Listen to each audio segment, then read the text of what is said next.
Assalamualaikum warahmatullahi wabarakatuh, Bapak Ibu.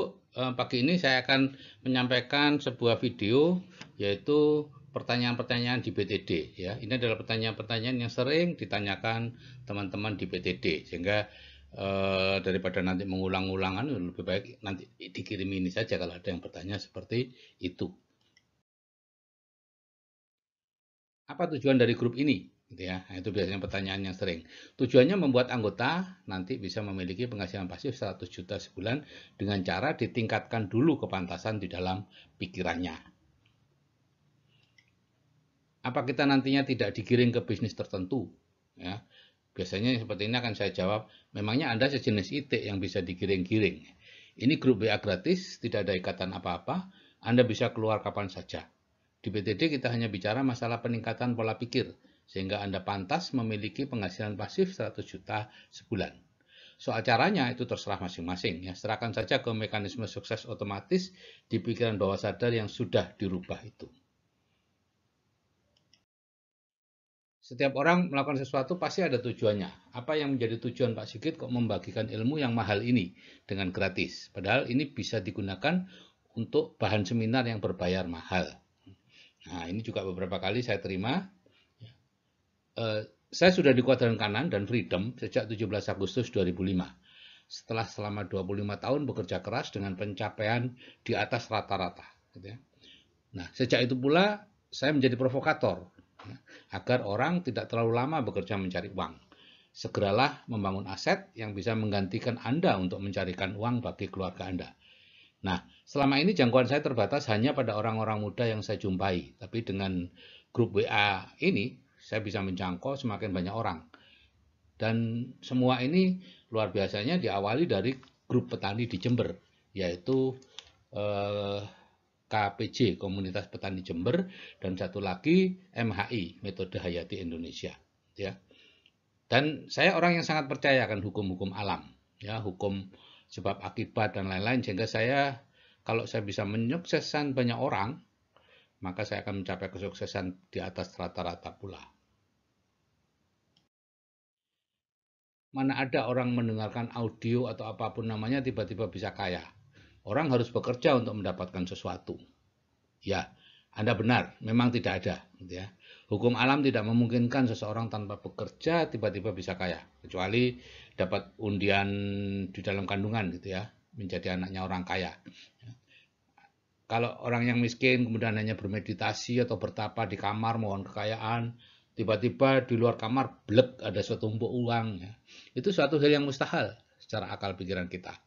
Tapi dengan perubahan pola pikir itu, maka kita akan diarahkan menuju apa yang ada di program pikiran kita itu. Kita akan dipertemukan dengan orang yang tepat di saat yang tepat. Atau hati dan pikiran kita dibukakan untuk suatu usaha atau investasi yang tadinya tidak terpikirkan atau tidak dilirik. Hal itulah yang terjadi, ya, yang akan terjadi sehingga akhirnya Anda bisa mencapai penghasilan pasif 100 juta sebulan. Soal nanti caranya bagaimana itu nggak usah dipikirkan karena nggak akan nutut. Ya. Itu biarlah urusan yang di atas yang akan mencarikan. Dia akan mencarikan jalan yang termudah, tercepat, dan paling harmonis dibandingkan jika Anda mencarinya sendiri. Ya. Tugas Anda hanya mengganti program salah tentang uang dan kekayaan yang ada di pikiran Anda sejak kecil dan sudah membawa Anda ke tempat yang sekarang ini, yaitu perasaan tidak puas dengan kondisi kehidupan Anda, itu diganti dengan 2 audio hipnoterapi itu. Itu aja tugasnya. Setelah itu serahkan pada yang di atas atau dalam ilmu disebut mekanisme sukses otomatis. Mengapa kita memerlukan grup building the dream? Apa manfaatnya sih untuk saya grup ini? Ya. Nah, Bapak Ibu, sebagian besar orang hidupnya mengalir saja. Mereka tidak tahu apa impiannya, apa tujuan hidupnya, mengapa sih saya dihadirkan di dunia ini, apa sebetulnya peran saya di dunia ini gitu ya. Banyak orang yang tidak memikirkan itu. Mereka mengalir, hidupnya mengalir gitu aja, cari uang, cari uang, cari uang, kerja, kerja, kerja, kerja. Nah, grup building the dream berusaha menjawab hal-hal tersebut, memberikan lingkungan yang cocok untuk mengembangkan dirinya, memberi impian, visi dan sebagainya. Ya, kita akan berubah menjadi on purpose man atau orang yang hidup dengan tujuan. Dan saya akan sangat puas kalau Anda bisa mencapai tujuan yang saya masukkan secara paksa ke dalam pikiran bawah sadar Anda, yaitu penghasilan pasif 100 juta sebulan. mengapa tidak nyambung antara materi dengan narasumbernya? Ya, dokter kandungan kok memberi materi kecerdasan keuangan? Ya, ini banyak yang mempertanyakan juga. Ya, memang benar ya. Sebelum tahun 2003 saya sama dengan yang lainnya, nggak tahu apa-apa tentang keuangan, tentang ini. Saya kerja gitu saja. Dan semakin lama kerja saya semakin berat. Kalau pada waktu junior saya praktek cuma 5 hari seminggu, sore saja, masih banyak nukang, banyak ini, banyak itu. Semakin senior, saya semakin tidak sempat untuk hobi nukang, mancing, dan lain-lain, semakin tidak pernah. Gitu ya. Kerja cari uang. Nah, sekarang saya merasa punya kapasitas karena sudah pernah hidup di dua dunia itu selama 25 tahun di kuadran kiri dan 12 tahun di kuadran kanan. Persis yang dikatakan Robert T. Kiyosaki, mereka yang di kuadran kanan sudah tidak akan mau lagi ke kiri. Saya juga begitu, gitu ya. Saya tidak mau lagi ke kiri, saya tidak ingin anak-anak saya ke kiri, dan seterusnya. Kita ke kanan, kita datangkan uang ke dalam keluarga kita. Mudah kok sebetulnya. Ada yang bertanya, saya sudah berbisnis puluhan tahun, naik turun, gagal, ditipu, dan sebagainya. Ini berbagai macam variasi cara bertanya. Tapi yang jelas menceritakan tentang nasib perjalanan hidupnya sejak belasan tahun yang lalu. Ya. Kemudian sekarang memiliki hutang ratusan juta. Kira-kira penyebabnya apa ya? Padahal sudah berjuang sedemikian keras. Jawabnya sederhana sebenarnya karena plafon rezeki yang rendah gitu ya. Program pikiran bawah sadar yang tidak benar, tidak sesuai dengan apa yang diinginkan sekarang. Coba Bapak Ibu baca e-book plafon rezeki atau video meningkatkan plafon rezeki. Nah, ada juga begini, saya ini petani kecil, saya pegawai kecil, saya pengangguran, saya pedagang kecil, pokoknya apapun yang kecil-kecil ya. Atau saya sudah pensiunan, sudah secara finansial sudah stop. Apa mungkin saya bisa mendapatkan penghasilan pasif sebesar itu? Jawabnya mungkin dan bisa gitu ya. Dan bisa cepat gitu ya. Ya, kalau Anda bersedia berproses sampai tuntas, mendengarkan audionya 21 kali, ikut seminar inspirasi minimal 3 kali atau 1 tahun ya. Ini benar-benar ilmiah Bapak Ibu gitu ya. Bagaimana kalau tidak mendengarkan 2 audio itu karena ya macam-macam alasannya ya, kepercayaan saya, agama saya atau apapun lah ya. Saya hanya membaca semua materi dan melihat semua videonya. Ya saya jawab, ya tidak apa-apa gitu ya. Itu hak Anda untuk tidak mendengarkan 2 audio. Tapi artinya ya tidak akan terjadi apa-apa. Karena yang merubah itu ya 2 audio itu. E-book, video, chatting itu hanya ilmu pengetahuan di pikiran sadar. Ya, Anda tahu ini baik, ini buruk, tapi tidak bisa mengubah apa-apa. Mirip dengan Anda tahu olahraga itu baik. Anda tahu kesehatan olahraga baik untuk kesehatan. Anda tahu merokok itu sangat jelek untuk kesehatan. Tapi tahu banyak orang yang merokok, banyak orang yang tidak berolahraga. Tidak mengubah apa-apa pengetahuan itu. Apa mengikuti seminar itu wajib? Bagaimana kalau saya hanya mendengarkan audionya saja tanpa mengikuti seminarnya? Karena bagi saya uang 600.000 itu besar sekali ya. Atau ada yang beralasan saya tidak punya waktu karena saya kerja ke orang, Sabtu Minggu malah padat acaranya. Atau tempat saya jauh dari lokasi seminar, ya, saya dari tengah Kalimantan, saya ada di ujung Sulawesi, atau alasan-alasan lain ya. Padahal saya lihat di seminar Jakarta banyak yang datang dari Papua gitu ya. Itu kurang jauh apa gitu ya. Dari Aceh dan lain-lain. Jawabannya saya biasanya tidak ada yang mewajibkan Anda melakukan sesuatu ya. Anda sendiri yang akan mewajibkan ya. Jika tidak ikut seminar ya tidak apa-apa. Dalam arti ya tidak akan terjadi perubahan apa-apa. Ya, karena ketika Anda mendengarkan audio itu naik, tapi dengan cepat lingkungan Anda akan menarik plafon rezeki Anda turun lagi. Karena Anda belum lihat role modelnya, belum melihat apa ada sih memang orang yang punya penghasilan 100 juta sebulan, itu belum sesuatu yang sangat tidak masuk akal bagi Anda yang setiap harinya kerja keras mungkin di pertanian, pertukangan, jadi guru, jadi apapun. Ya. Jadi Anda akan ditarik turun lagi oleh lingkungan Anda. Anda akan tetap seperti dulu, yang berpenghasilan besar tapi nggak punya tabungan ya akan tetap begitu. Yang sulit cari uang, kerja keras tapi penghasilannya kecil terus ya akan tetap seperti itu. Kehidupan Anda akan tetap naik turun seperti roller coaster. Karena ini satu paket perubahan itu. Pertanyaannya itu sampai kapan Anda menganggap uang 600.000 itu uang besar? Sampai kapan Anda menganggap lokasi Anda itu jauh dari mana-mana? Ya, Anda merasa jauh dari mana-mana karena Anda tidak punya uang untuk naik kendaraan.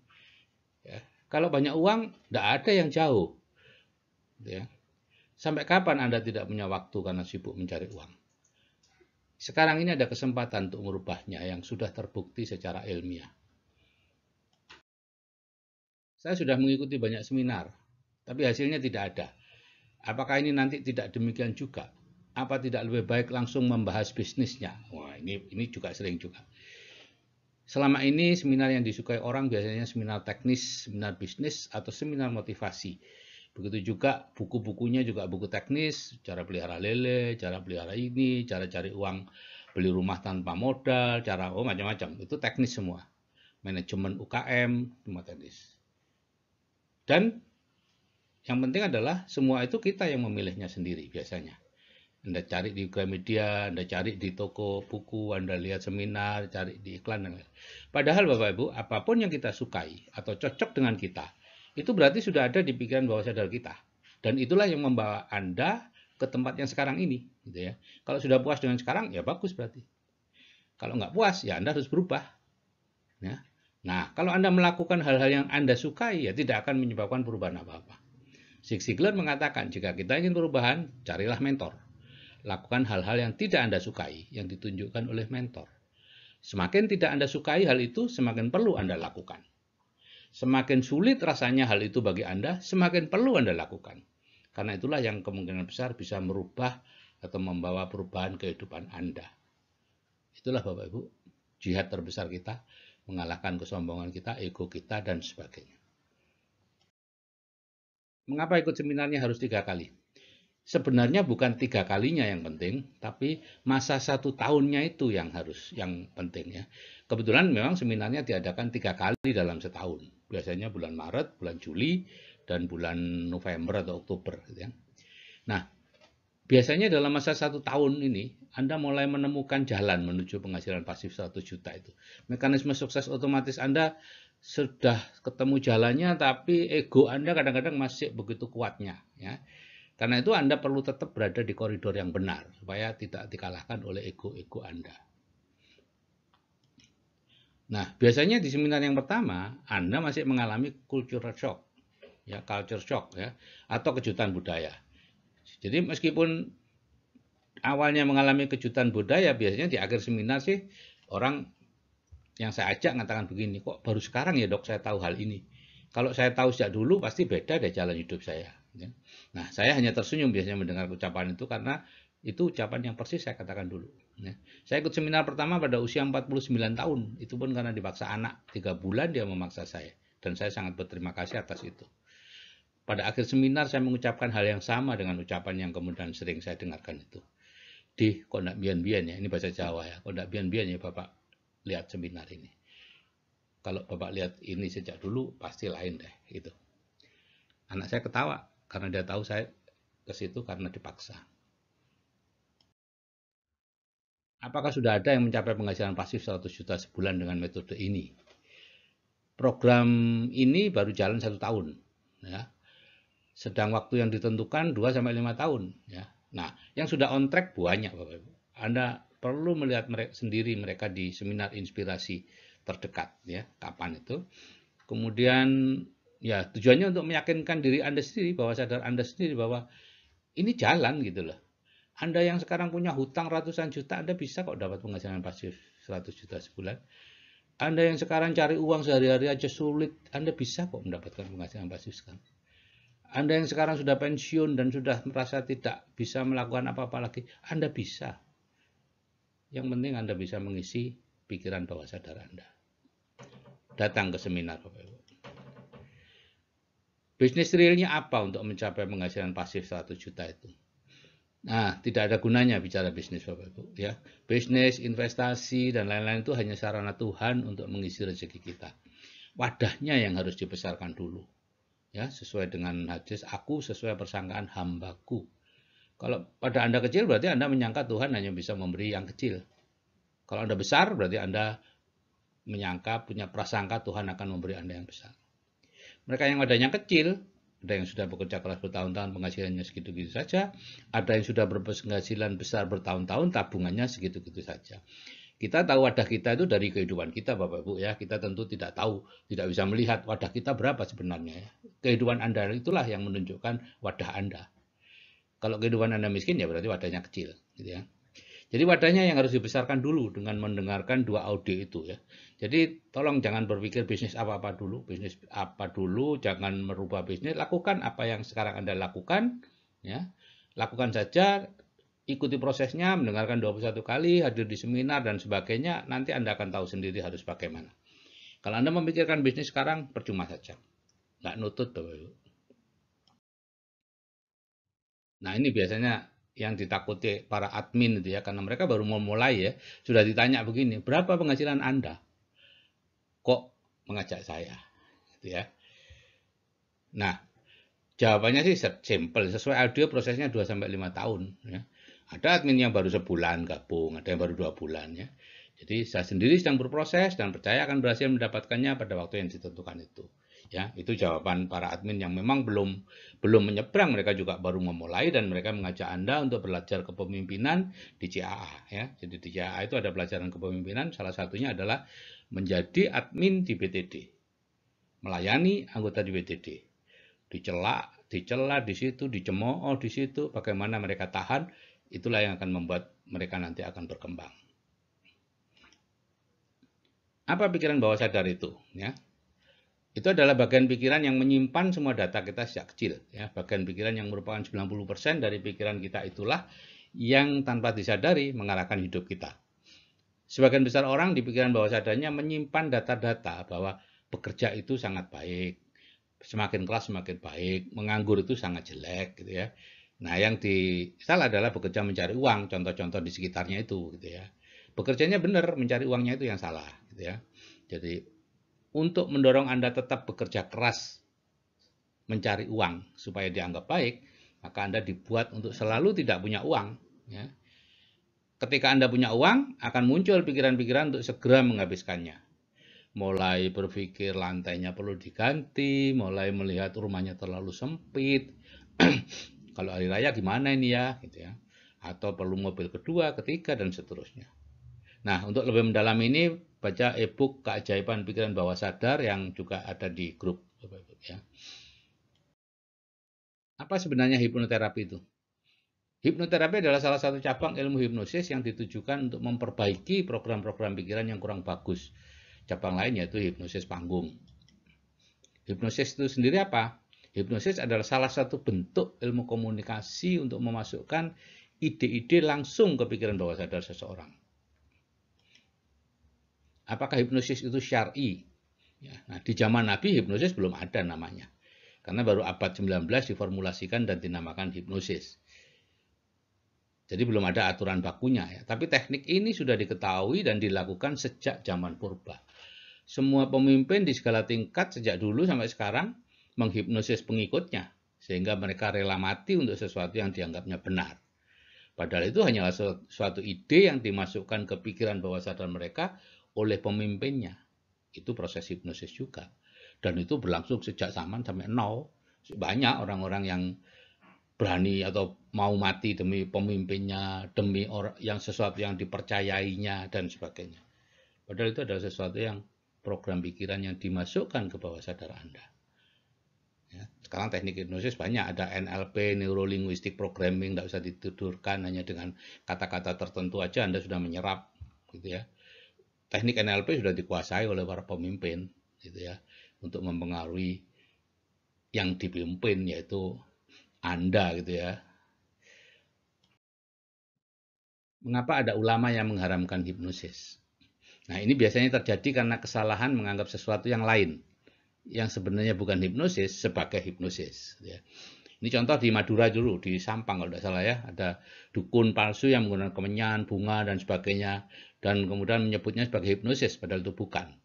Maka didatangkanlah dukun itu, pasiennya dan lain-lain oleh MUI setempat dan banyak yang lain, tapi tidak ada satupun ahli hipnosis di situ ya. Yang disimpulkan bahwa hipnosis itu menggunakan sihir. Dan tidak ada hipnosis yang menggunakan sihir. Hipnosis itu hanya teknik komunikasi saja. Akhirnya dicarilah ayat-ayat tentang sihir dan diharamkanlah hipnosis. Ada juga yang menghubungkan gendam dengan hipnosis. Ya. Di koran-koran banyak. Gendam dianggap hipnosis oleh oleh penulisnya ya, karena tidak tahu aja, padahal itu berbeda banget. Ada juga yang menganalisis, ya ini berdasarkan pertunjukan hipnosis palsu di TV ya, oleh pesohor Uya Kuya dulu ya, pernah itu dikritik oleh hipnosis yang beneran, tidak mungkin seperti itu gitu loh ya. Akhirnya dia mengakui bahwa itu bukan hipnosis, itu hanya pertunjukan saja ya. Ya ya pertunjukan lah gitu ya. Nah, sayangnya ini kemudian dibuat sebagai dianalisa oleh sebagian orang dengan menggebu-gebu mengatakan hipnosis bisa membuat orang lepas kontrol sehingga diharamkan ya. Padahal itu hanya pertunjukan Bapak Ibu. Orang yang tanda petik di hipnosis itu dibayar untuk secara sadar menceritakan hal-hal yang memalukan tentang dirinya, dia dulu pacaran, ciuman, macam-macam lah. Padahal mungkin juga tidak begitu ya. Itu sadar Bapak Ibu ya. Dia sadar itu. Ya. Kemudian pura-pura tidak ingat setelah dibangunkan kembali, ya pura-pura dibangunkan gitu ya. Karena dibayar itu semua dibayar Bapak Ibu, ya. Aslinya orang yang dalam pengaruh hipnosis tidak bisa berkata apa-apa Bapak Ibu. Hanya bisa berkomunikasi dengan bahasa isyarat. Misalnya ditanya kalau jawabannya ya telunjuknya dinaikkan dan sebagainya. Tidak bisa ngomong. Jadi ini sebetulnya sangat mirip dengan diharamkannya networking, MLM oleh sebagian ulama karena ketidaktahuannya menganggap MLM itu sama dengan money game, merugikan orang, menguntungkan yang di atas, orang yang di bawah disuruh kerja, yang di atas untung. Padahal networking tidak seperti itu, MLM tidak seperti itu. Yang di atas yang kerja lebih berat daripada yang di bawah gitu ya. Pada awalnya gitu ya. Nah, padahal Bapak Ibu tahu beberapa ulama lain malah mendirikan MLM sendiri dan lain-lain. Putri Gus Dur misalnya mencapai peringkat tinggi di sebuah usaha networking yang besar. Apa tandanya bahwa isi audio hipnoterapi itu sudah masuk ke bawah sadar? Tidak ada tanda-tandanya. Terkadang kita dipandang aneh saja karena cara berbicaranya berbeda. Kita hanya tahu betul kalau memang keadaan kita sudah berubah, itu saja. Karena pikiran bawah sadar kita adalah hard disk, kehidupan kita adalah layarnya. Jadi isi layar adalah sesuatu yang ada di hard disk. Bagaimana cara mendengarkan audio itu? Ya, ini audio hipnoterapi, jadi Bapak Ibu perlu mendengarkan dalam posisi rileks ya. Bisa sambil duduk, ya sambil ya bukan sambal ya. Bersila, berbaring atau apapun. Bisa bersandar, bisa tidak ya. Yang penting tidak tertidur nyenyak. Ya. Nah, di dalam dua audio itu saya mengatakan tidak bersandar supaya apa? Karena saya tahu sebagian pesertanya tidak pernah meditasi, jarang meditasi, sehingga kalau tiduran hilang biasanya bablas, gitu ya. Nah, ada pertanyaan, kalau tertidur selama mendengarkan apa juga dihitung? Dihitung Bapak Ibu, tergantung tertidurnya seperti apa ya. Jadi kondisi terbaik dari hipnoterapi itu adalah kalau kita merasa tertidur dan tidak mendengar apapun yang dikatakan oleh di situ ya. Tapi ketika dibangunkan di akhir hipnoterapi, kita bisa bangun. Itu berarti kita berada dalam kondisi theta, meditasi yang dalam. Yang tidak dihitung adalah ketika kita tidur nyenyak, tidak bisa bangun lagi sampai berapa jam kemudian gitu ya. Itu namanya gelombang delta, itu sudah terputus, tidak ada sugesti yang bisa masuk. Kok sepertinya menafikan orang bekerja, padahal bekerja itu mulia. Oh iya Bapak Ibu, bekerja itu sangat mulia ya. Tidak ada Bapak Ibu yang menafikan bekerja. Semuanya perlu dan harus bekerja. Saya sampai sekarang masih bekerja keras. Tapi yang dianjurkan adalah bekerja membangun aset, bukan bekerja mencari uang. Ya, saya Muslim. Saya contoh ya, saya mengambil contoh dari Nabi. 9 dari 10 pintu rezeki ada di perdagangan, ada di bisnis. Dan Nabi saya dulu membangun aset dengan cara membangun jaringan pelanggan di dunia gitu ya, di dunia perdagangannya, bersikap jujur, bersikap amanah dan sebagainya sehingga ditunggu orang. Itulah aset zaman dulu.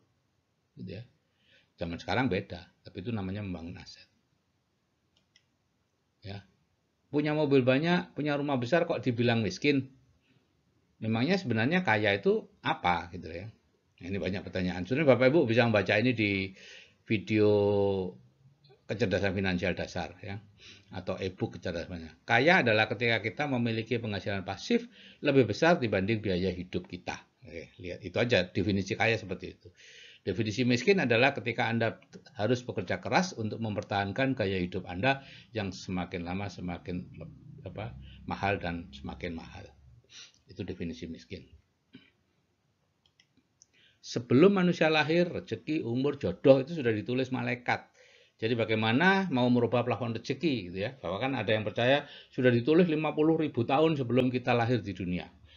Monggo silakan. Setiap orang punya sendiri-sendiri dan sebagian besar orang memang percaya itu ada. Saya juga percaya, tapi kita tidak tahu apa tulisan nasib kita itu gitu ya. Kalau sudah tahu tulisannya sih enak, nggak usah kemana-mana, kita nggak usah keluar, kita di kamar, nanti kan datang uangnya sendiri gitu ya. Tapi kita tidak tahu. Kita hanya bisa berprasangka baik kepada Allah bahwa sudah tertulis di situ bahwa pada titik tertentu nasib kita akan berubah karena kita tahu sesuatu yang baru yang dulu kita tidak tahu. Ya, jadi setiap penambahan pengetahuan yang baru akan merubah nasib kita berubah. Saya di SMA tidak tahu tentang dunia kedokteran, setelah kuliah kedokteran saya sudah tahu. Setelah spesialisasi saya tahu, jadi pengetahuan-pengetahuan saya menambah jumlah rezeki saya. Dan itu mungkin sudah tertulis di situ, saya tidak tahu. Ya. Mengapa mendengarkan audio harus 21 kali? Ya. Itu ada di buku Psycho Cybernetic Mutakhir, karena bawah sadar membutuhkan penyesuaian dan pengulangan untuk bisa disimpan. Bagaimana kita tahu ini peluang bisnis bagus atau ajakan setan? Ya, tergantung program pikiran bawah sadar kita ya. Jika programnya adalah program miskin dan bekerja mencari uang, maka bisnis yang seperti itu yang menarik. Dan akhirnya kita kecewa karena tidak sesuai dengan harapan. Di PTD ini apa sudah ada produknya? Bagaimana dengan di PL, program lanjutan?